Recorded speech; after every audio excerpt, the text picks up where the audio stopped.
Ikundi ya kukutana na siku sia akakuwa ya End Femicide Kenya Movement ubonge wa Mombasa ni akulia President William Ruto kutangaza siku itathina munene na ula wailete kukutana na uo undu vailete mainena nandiki mama uvomo visa ma ikundi ni mawetaka na vena vata wa muvea wa kulunga uthukumi wa mavisa ma volisi aipoa na ula wa koti kuikithia kana ala meukwatikana na siku isia uwani ni meokwasi wa matambia maima kimia ona uyovo ni mavuthi sianzeke sia kana siku isia uwani ilengete eitu maimanisio nene vala maweta siku sikinyete ona kwi amwitu ma ukuwi iulu.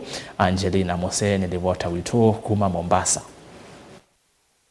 Nene ava kaunti ya Mombasa tatema kisia amwitu na siana sia eitu ni makule serikali nene na ila sia kaunti kukasa kakanda ni kana kukitana siko sia akakunya mawe na kuwa wakila ivinda vala makule muveo koti kukasa makwani masiko sia uwani ne kana misi ila endo mama waitwe mavikie kukwata aki.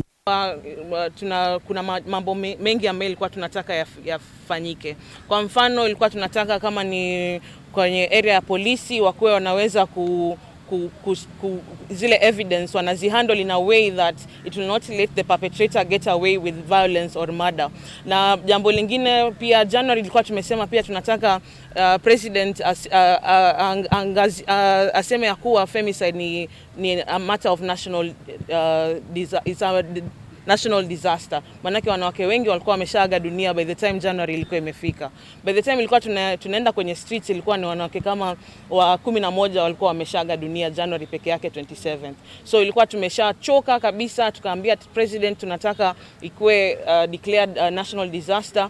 And mapolisi pia ilikuwa tumewaambia kwa hiyo demands kuwa tunataka zile evidence wazihandle in a way that does not ensure that ensures that the perpetrator the charges against the perpetrator sticks. Department wanaweza pia kuweka femicide department, manake wanawake ni wengi wanauliwa kila siku na mostly ni mambo za wanauliwa na watu ambao wanahusika kimapenzi na wao. Kwa hivyo kuna yenye inaenda kwa serikali, kuna ile inaenda kwa judiciary wajaribu kuharakisha kesi hizi na maaskari pia waweze kuhandle hizi kesi na agency yenye inataka ndo our perpetrators waweze kutoka kwenye society wapate adhabu zao hata kama hatutaweza kurudisha maisha ya wanawake ambao tunapoteza. Na uyevo ni maliana nanzake kana sieko mbingi sia kunya mawe na kuwa wanesia eitu maimanyisho nene kana universities vala maweta kana ona amwetu ma miaka mbingi ni methito maikomana na sieko vala yumaweta kana vena vata ivikie kukitana nasio undu violate.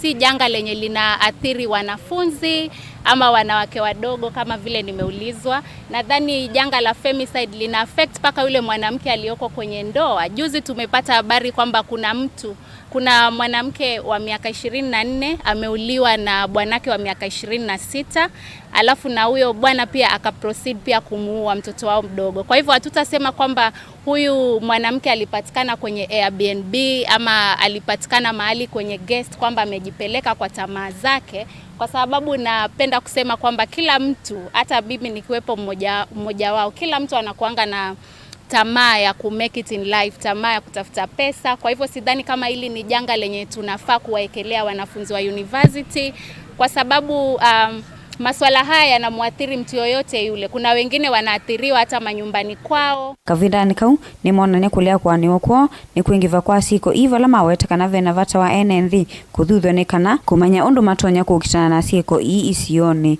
We need to be each other's keepers. Ukisikia mwenzako amefanywa jambo mbaya, you encourage them to seek justice, or you encourage them to press charges and also apprehending the perpetrator, because most of the time we let these perpetrators get away due to traditions, due to norms or things that we have normalized in the society, especially abusive husbands, abusive boyfriends, or these rapists in the community that we know of them, we lived with them, some of us have even loved them, and we know who they are, but yet we let them get away with being perpetrators, we let them get away with being abusers, and eventually that leads to murders of young women and girls in the society. So the community has wako na jukumu la kuensure kuwa hawaishi karibu na watu ambao wanatekeleza this violence. Ngilivotia vilingi wa mauvo kuma kaunti ya Mombasa, nita wa Angelina Mose.